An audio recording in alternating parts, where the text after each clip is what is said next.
To close us out for the day, we have this absolutely phenomenal panel of state leaders to share some insights with us.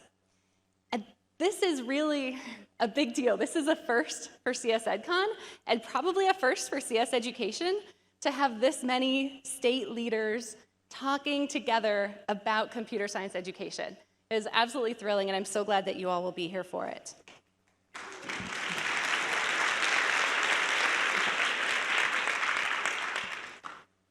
So I'm going to start by introducing each of our panelists.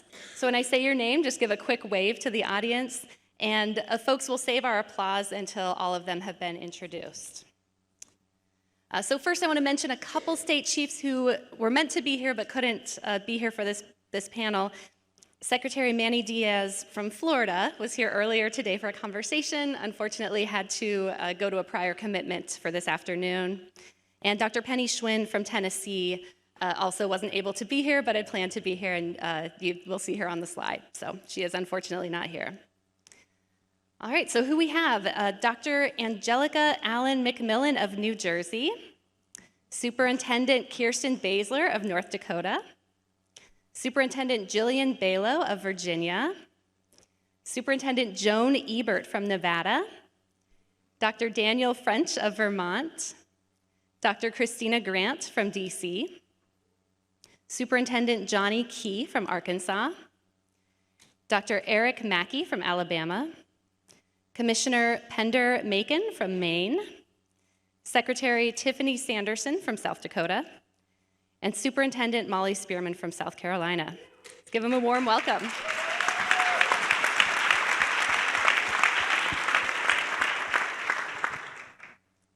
And I want to introduce you to one more person, Bob Renssey. Bob is the interim leader of Chiefs for Change. He's also a Code.org board member and the former superintendent of Broward County Public Schools, which was one of the first school districts to partner with Code.org to bring computer science to all of its students. So, Bob, you want to come up here? All right, let's welcome Bob. All right, Katie, thank you so much, and hey, welcome everyone. Before I get started, I definitely got to give a shout out to some of the Broward peeps in here, in particular, Lisa Milenkovich and the educators who have worked so hard to really expand computer science education in Broward County. I know when I started there a little over a decade ago, I think we had a few hundred students engaged in computer science. And I know when I left just a few months ago, we were well over 50,000 students engaged. So just a huge credit, and please give those folks a round of applause, please. I also want to mention Chiefs for Change. I'm just so proud to be working with that organization. It's a bipartisan network of state chiefs and district leaders. There's over 50 of them, and we tend to describe them as bold leaders that are focused on real change in their systems, and we work diligently to support them through our technical assistance work, where we raise millions of dollars to go into those systems and help them deal with some of their biggest challenges and priorities. We also have a Future Chiefs program, which is a leadership development program. 18 months, folks go through that, and then we help get them placed in a system and then provide support to them. And we also do advocacy work on the Hill and work with folks at the White House as well in the Department of Education. A couple of the members, a couple of the state chiefs here today are members, and Dr. Christina Grant and Penny Schwinn. Penny's not here today, but we are really thrilled to have them as part of that amazing network of leaders. So today we have a few questions for this amazing group here. I think just looking at everyone here, you can see that computer science clearly isn't a political issue or partisan issue. It's an education issue. It really is something that we can all focus on and get behind and do what's right for our kids. We have a series of questions, and we want to make sure we hear from each and every one of these amazing leaders. And we will try to keep the answers short, around a couple minutes, but we'll try to go through this the best we can. So the first question I'd like to put on the table is we know education leaders across the country have been facing a variety of issues. In fact, I think we've had a historic high in turnover and vacancy rates. So with all that's going on and the challenges that we have, I want to ask a couple of you, why is it important to you to keep computer science top of mind and an education priority in the systems that you lead? And I will ask our leader from Maine and Vermont. I guess we'll go up to the New England region for this one. And I'll start with Pender. Megan, what are your thoughts on that question? It's on.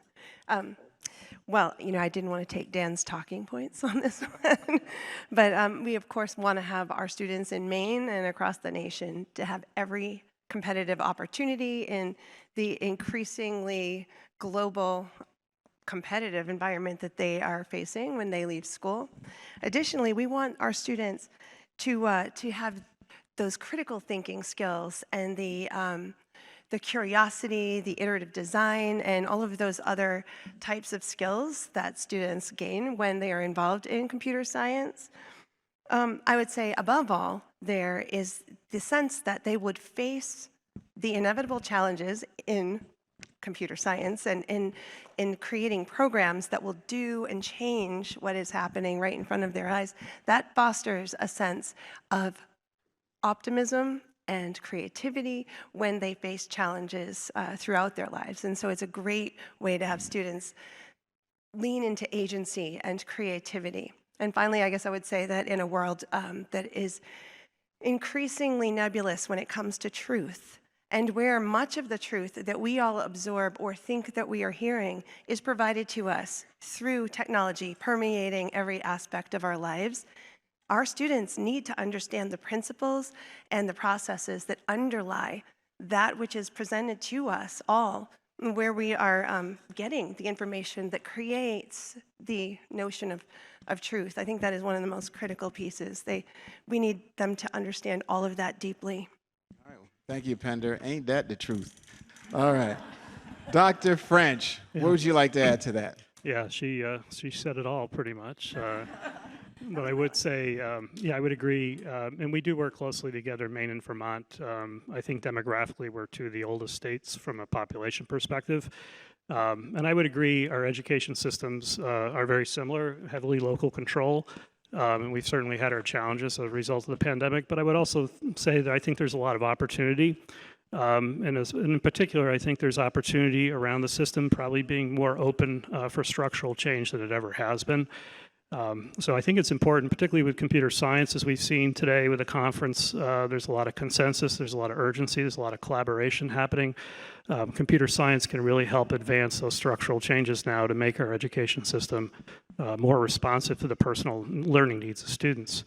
Some of those structures we discussed today, such as curriculum standards, licensing standards, graduation requirements, those structural things have been slow to change. And computer science sits at the nexus of a lot of those issues. In its own right, it's an academic discipline.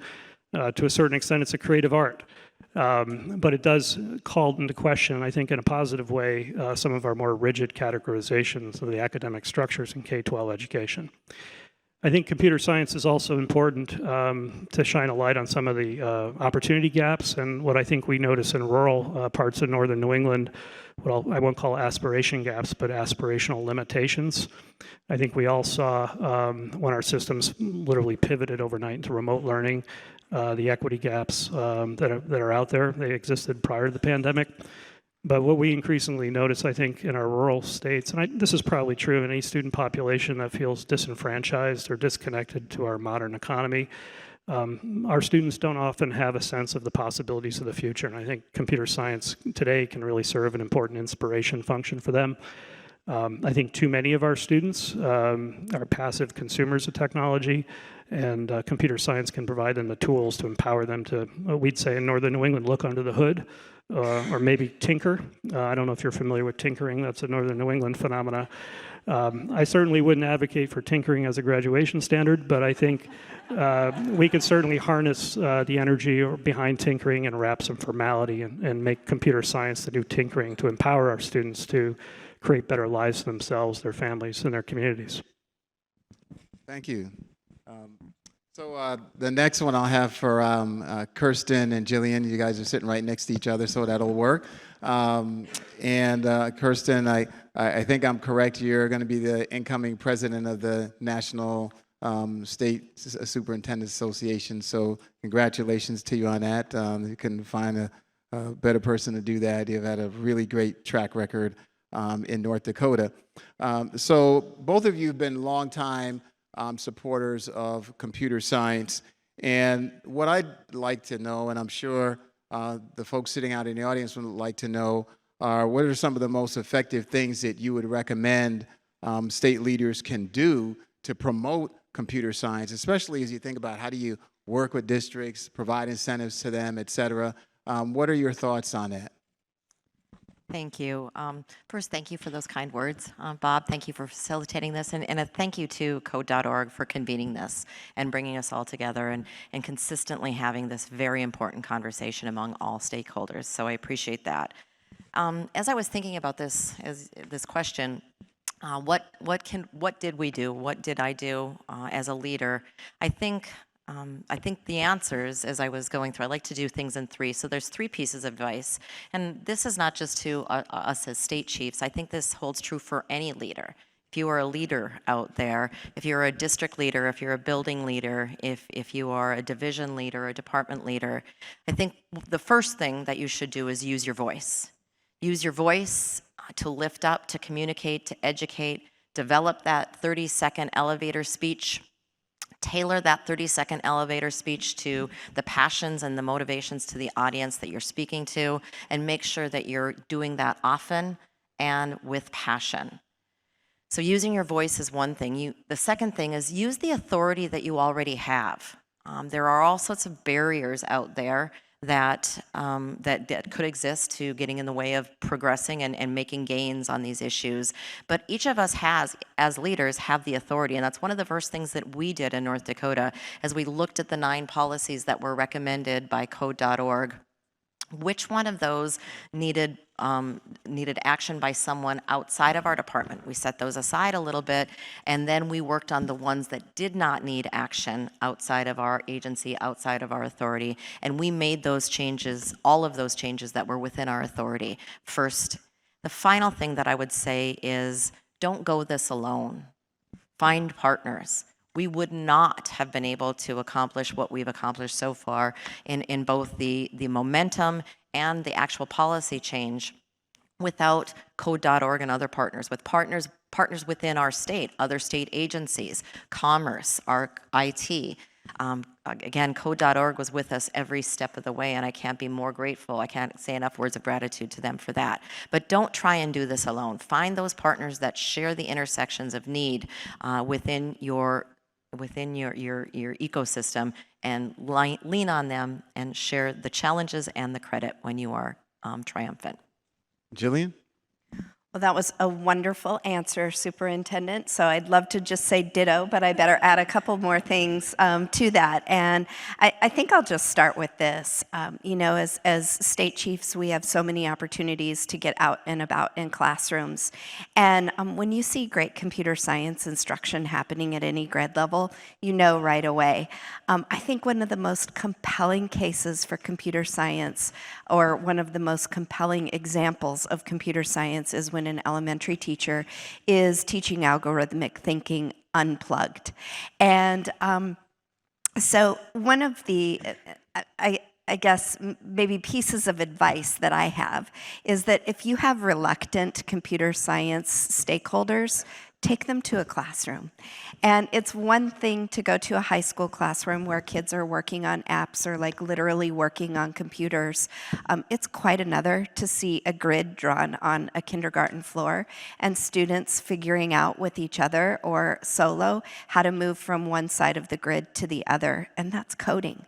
And so recognizing that coding is happening in classrooms every single day, and as state leaders, really being able to label that as such, like being a prophet for that, saying, no, coding is happening, computer science is happening in our classrooms right now, with or without.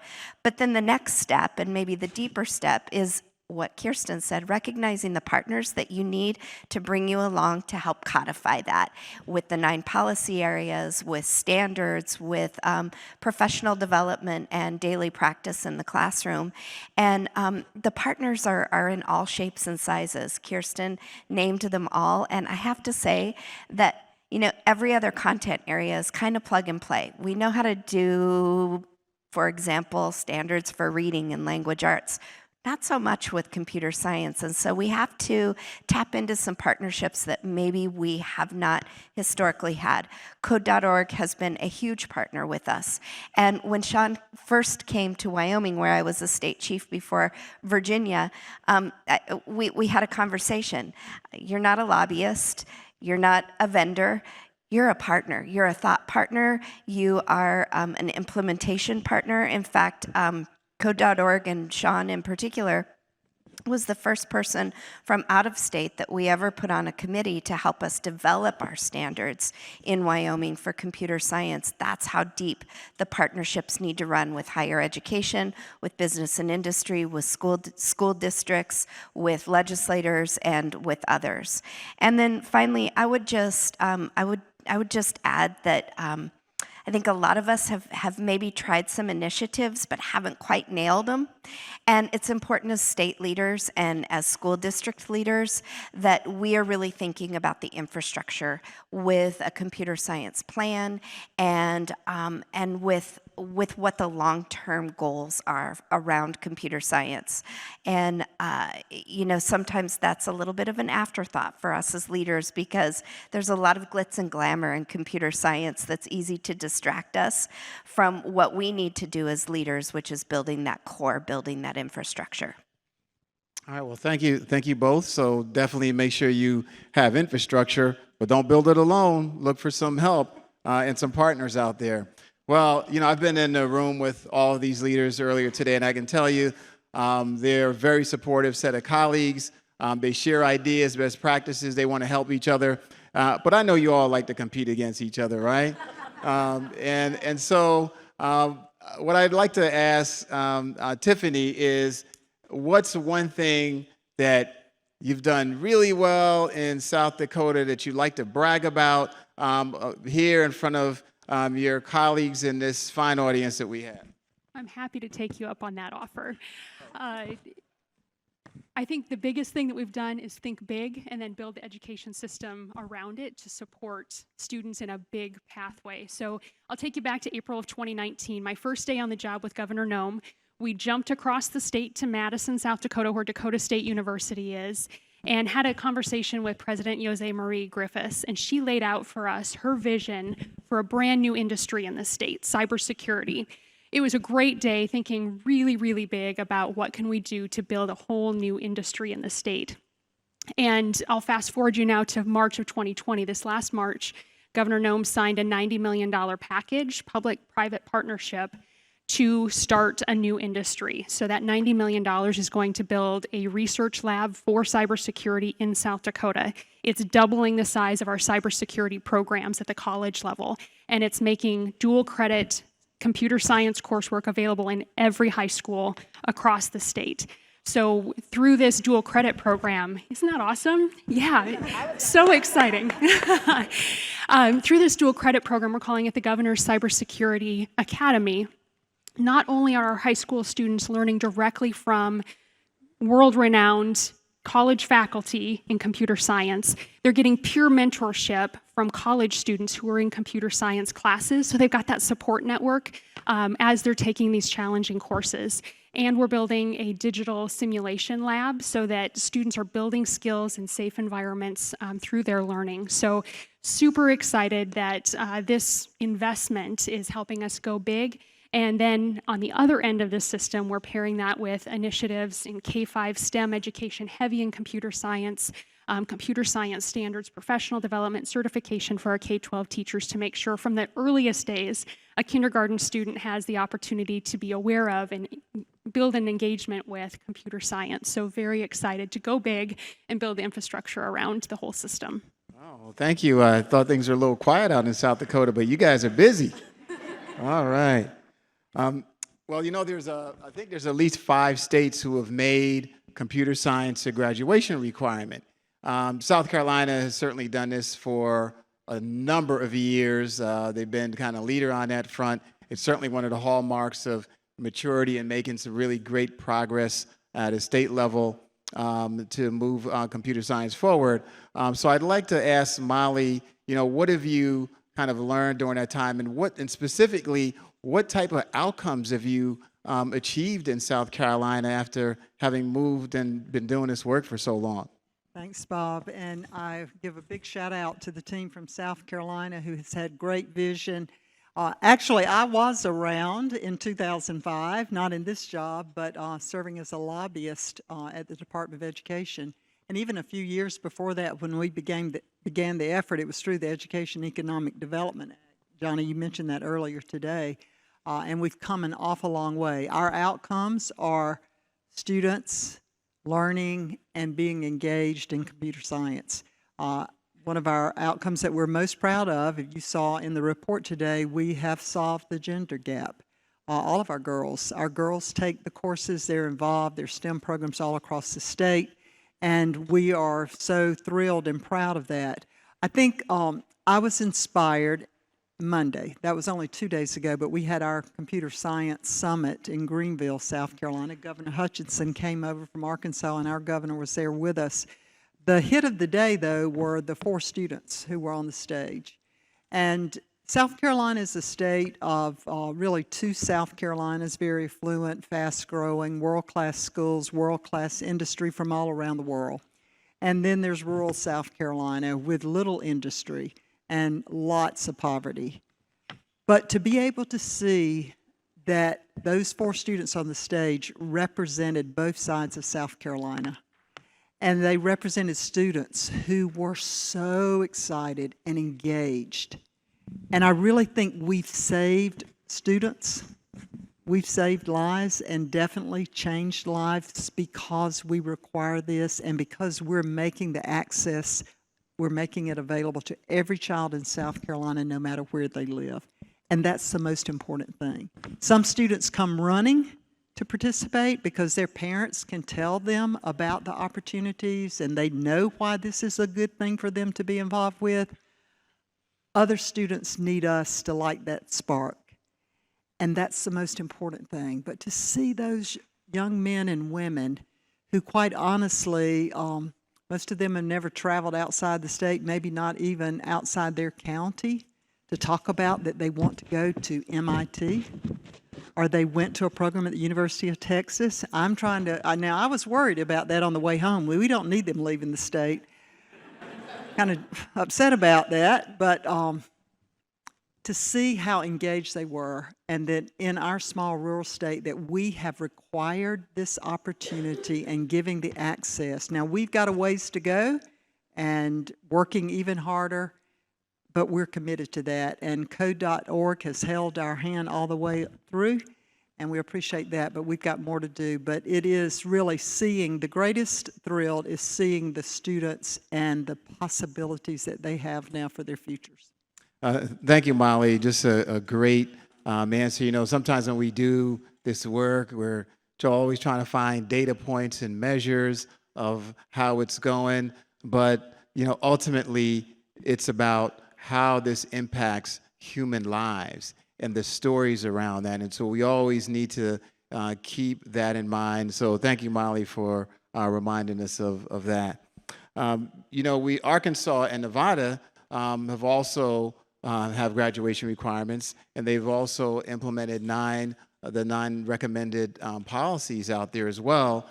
So I'd like to pitch it to Johnny and Joan and ask them, what's next for you, and how will you continue to measure success in your states? Maybe we'll start with Johnny Key from Arkansas. Thank you, Bob.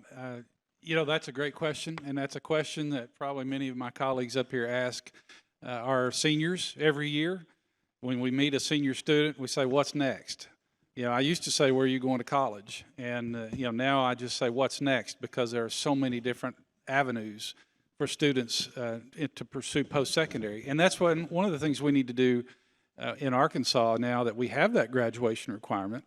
Like, okay, I graduated, I've done this, I'm very interested in it, and maybe I've even gone so far as to get some type of certification, some proficiency, some skills that I can demonstrate.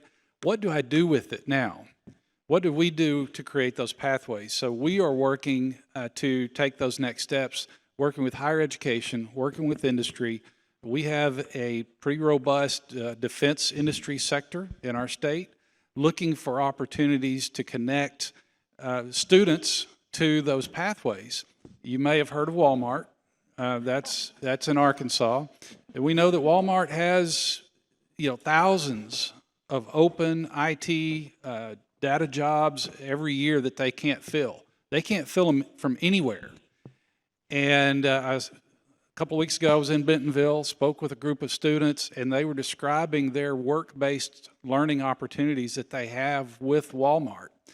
One of the areas we need to improve is making those opportunities available not just for the students in Bentonville, but opportunities for the typically underrepresented students all over the state, to give the balance with the girls that are interested in that as well, to find those work-based opportunities, that work-based learning in areas across the state, so that our momentum doesn't stop, that it keeps going. We keep building on what we've learned, and we keep stealing great ideas from other states and implement those.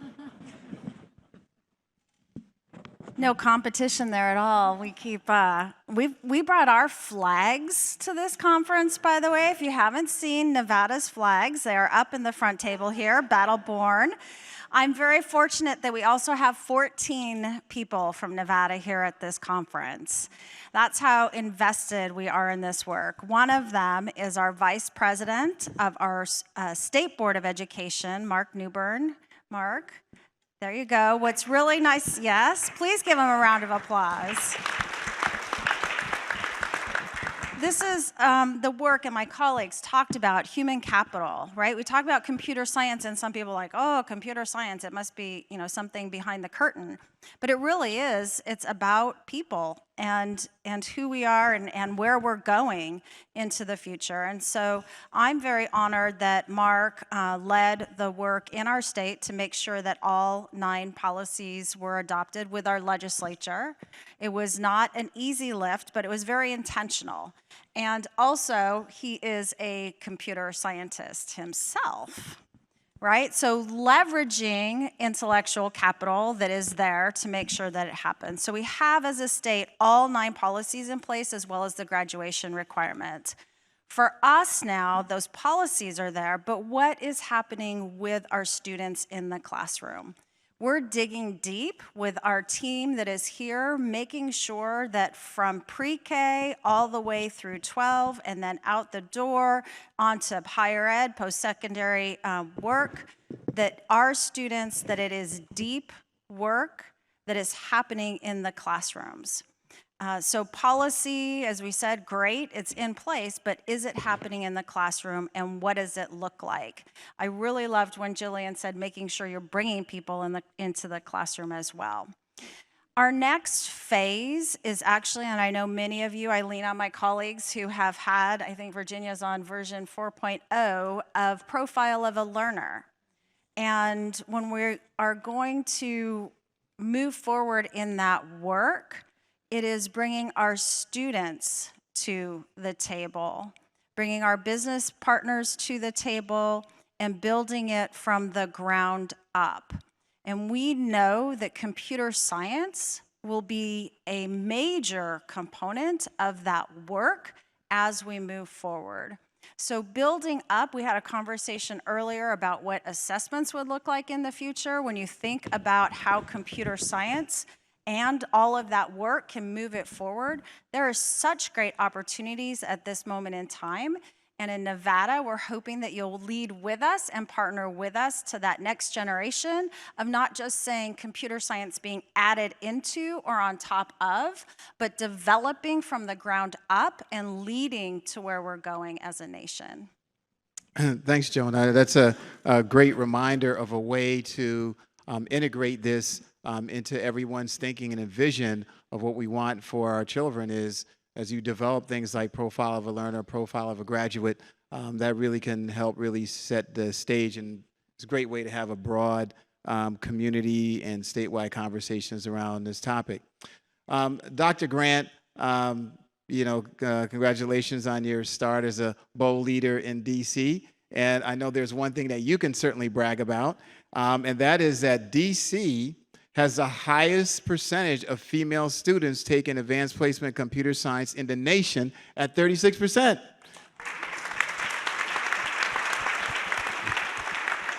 But we know that's not the end, right? There's always something to work on. And there are still some disparities in participation in computer science as they continue. So what are you thinking about doing to increase the number of historically underrepresented students enrolling in computer science courses? Dr. Grant. Thanks, Bob. We are competitive, but I do want to extend a thanks to Code.org and all of you for bringing us together. It is always a joy to be with our colleagues. You can imagine that we don't see each other too often, and today has been a great day of learning and excited to tell you so much about what we've done, but really inspired and taking copious notes on all the work we have to do to push the work forward. And I would say in DC this morning, you got an opportunity to hear about one school, Digital Pioneers Academy, where Michelle has told you that we are going to significantly increase the amount of students, and particularly our young women who are taking advanced placement courses. But the big question we're asking ourselves in Washington, DC is how do we reimagine high schools that are designed around where children are and where they need to be as it relates to having access to high wage, high earning jobs and being residents that could be viable part of our economic recovery. And so a lot of our investments to the tune of $30 million this year, $35 million next year have been around what we're calling reimagining high schools. And so I've been told I only have 2 minutes, and so I'm going to respect the time. But one example we launched this summer, and I think it's important to note, one, as we talk to our educators, our principals, we have endured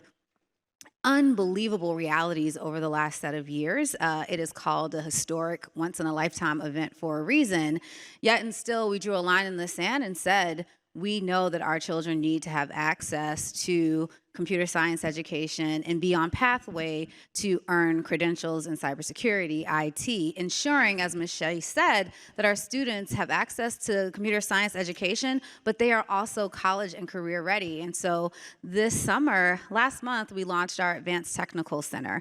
And the Advanced Technical Center is a twist on what we used to think about when we talk about career and technical education. And so we are moving in directions of not opening new schools, but opening new places that regardless of governance structures, so we have half of our children in traditional public schools, the other half of our children are in public charter schools, regardless of where a child goes to school, they can have access to the ATC. And what that looks like is we've partnered with our higher university partners. This year we launched on Trinity University's campus with 150 scholars who are on path to take career computer science coursework and be on a path to earn credentialing in cybersecurity and IT while they're still in high school. And so these students are probably in school right now, having access to coursework on a college campus, earning their credits, and then we are providing resources to ensure that if those students graduate and want to remain a student at Trinity, they could actually continue their education. And so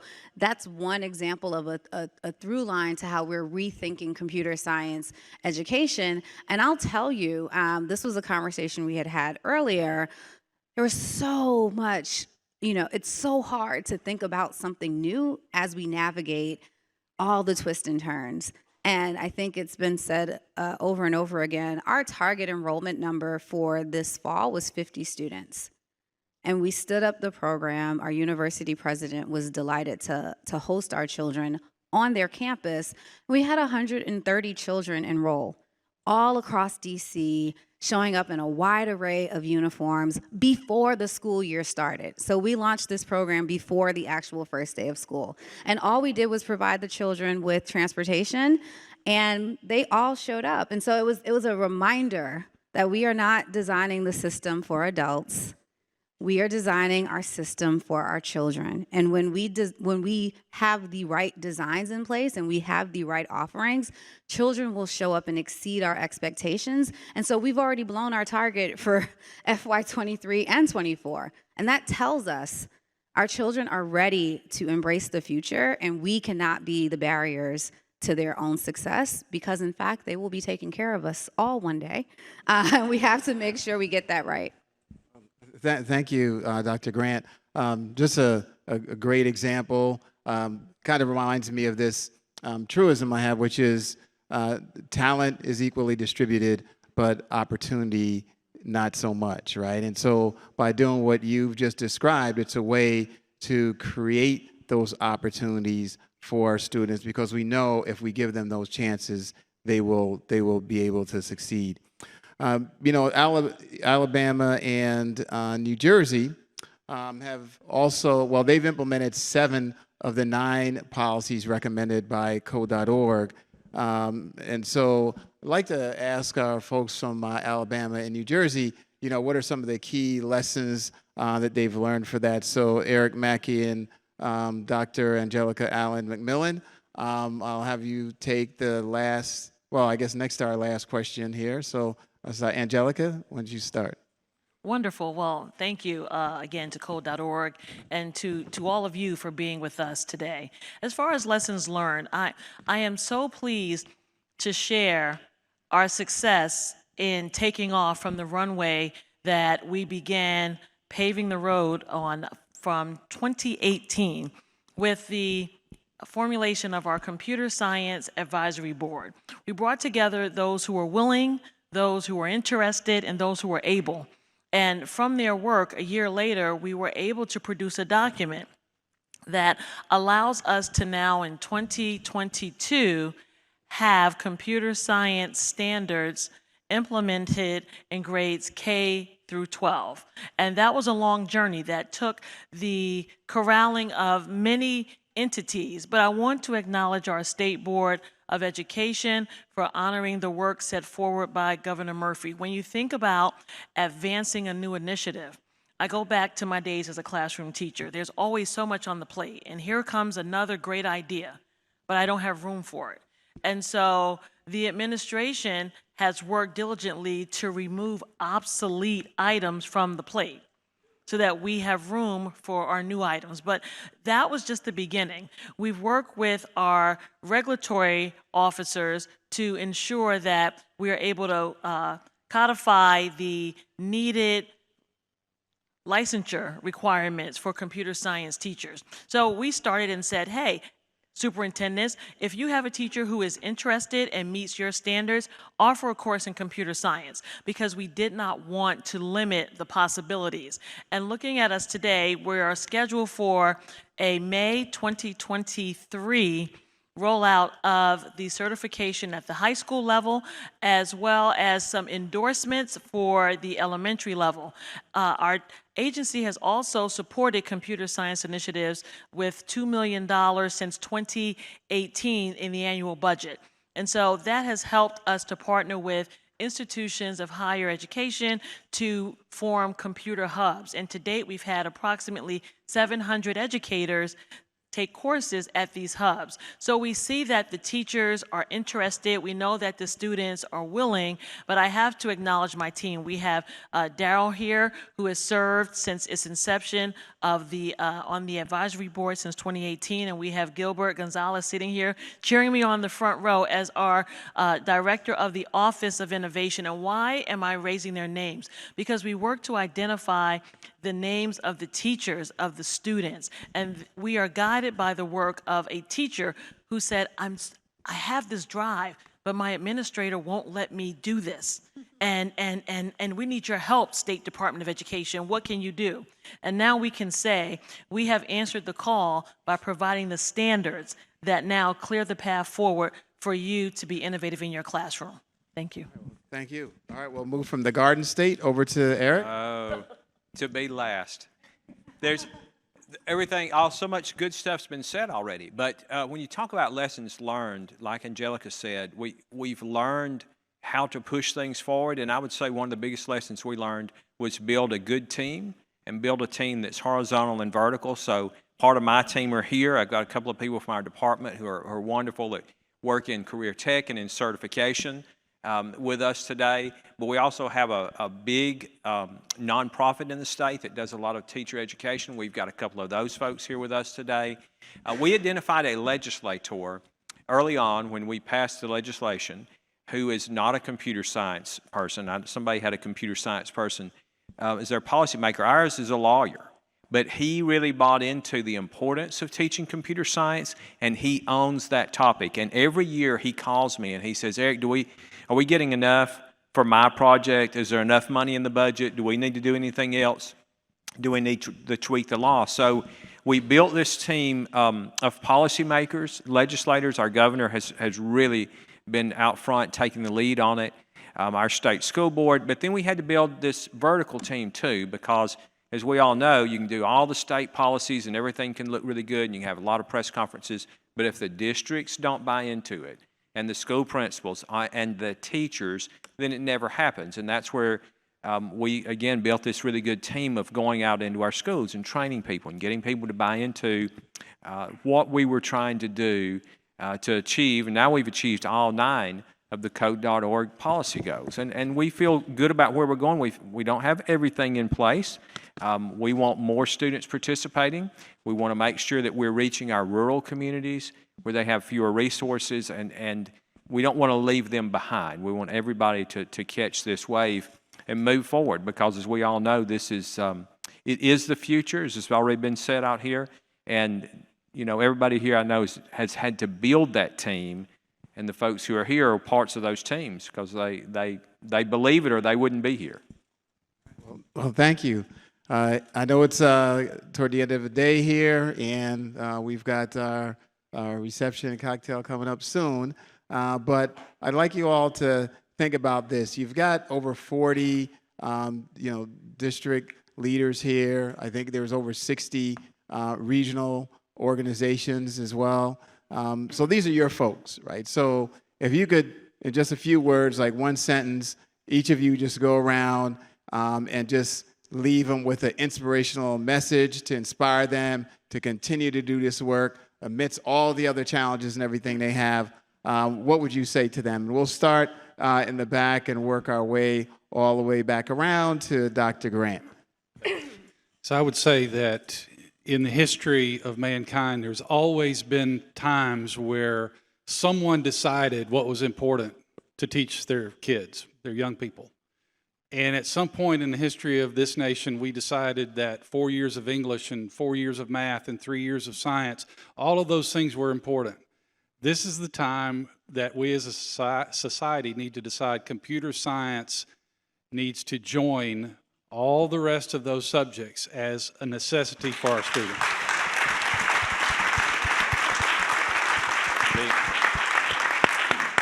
Yeah, absolutely. And everybody in this room is a believer in this topic. That's why we're all here. That's why you took time out of your schedule to be here. When we run into people who doubt or who have excuses or really good reasons why we shouldn't do it, I think the answer has to be yes, but we are going to do it, so let's get beyond that. And I would say take the risk, be pre-forgiven to get out there and try and keep it as real and authentic as possible. Embed this work in real, authentic, project-based learning. I think sometimes when we're faced with newness, we just need permission to go forward and do great things. So if you need permission today to run solid with computer science education at whatever grade level, you've got my permission. You can talk to these folks later about what that means in your state. Go for it. Go for but it. absolutely have permission to go forward and do great things. I would just say, as someone who grew up in the rural area, go forth, do great things, and don't forget all the students all across your state, because they deserve the opportunity too. Everyone deserves the opportunity. Thank you. I say break a lot of glass, then spend time cleaning it up and break more glass. And just enjoy that process. That's what this is all about. I would just say I want to start with gratitude. I always try to start with gratitude. Thank you for all that the work has been that you've already done. I would say I know that we're tired. We can recognize that we're tired, but so it's easy to just shut your door and do the work alone. But I would say to remind everybody that you can probably go swiftly alone, but you'll go further together. And my favorite Latin saying is this, and I'm not going to attempt to say it in Latin, but it translates into success is sweeter with difficulty. So. I think I'm going to be the teacher's pet, but whenever there is a barrier, I honestly, I can't tell you the number of times that I've read Hadi's biography and how he came to America and how he learned to code. And there are stories like that all over. So think about Hadi's story when there's a barrier that's too difficult to overcome, and then find those same stories in your state and community. Being a chief, sometimes you feel you're alone. And so I want you all to know that you are not alone. I am not alone. I have my colleagues here on this stage. You are not alone. We are in this together. We will lift each other up. Be bold, be brave, stay focused on the children, and enjoy each and every moment as we all continue to move forward together. Yeah, I just want to say thank you. I think, the issues of aspiration really come down to having role models, working with kids every single day. So thank you for all of you who work with kids with computer science, not only sharing your skills, but also your excitement and the fun of computer science. It's really appreciated. This is a lot of pressure. This is a lot of pressure. You have to go last, so you got some time to think about it a little bit. I did. No, I think a couple of things. As we hopefully are moving away from the realities of the pandemic, it is just true and noted that computer science saved us all. So when we think about what we've all experienced, technology is what got us to this place. And it would be, I think we all use the adage of never wasting a crisis. We learned so much in the last 3 years that really does set the foundation for why all of us, wherever we are in our journey, are aligned on the importance of computer science, education, instruction, and preparedness, so that when the next thing comes, we'll be further along in terms of how we respond. And that's directly connected to the education of our children. A fun fact is that Michelle has known me since I was a first-year teacher. And so I am going to end my thoughts with what she shared, which is computer science for all, for real. It's a critical equity conversation. We ground equity in lots of different ways, but equity is directly connected to access. And you've heard every single person on this stage talk about how urban, rural, north, south, east, west, if we can ensure that our children have access to computer science education and that they are credentialed, they will be ready for any challenge that they face as citizens of this United States of America. And that's how we should ground ourselves as we think about what we're learning today and how we take that back into our communities. Well, thank you all, and I'll just throw a final thought in there. I mean, when you think about all of the systems that you all represent, and the millions of students that you can impact. If you can't do it, there's no one else to get it done. The last thing I'll say to you is that, yes, this work is hard. You've got your own personal challenges that you're dealing with. But I always tell folks that even on your worst day, you're going to be some kid's best hope. And that should keep you all going. So thank you all, and thank you to everyone for being here.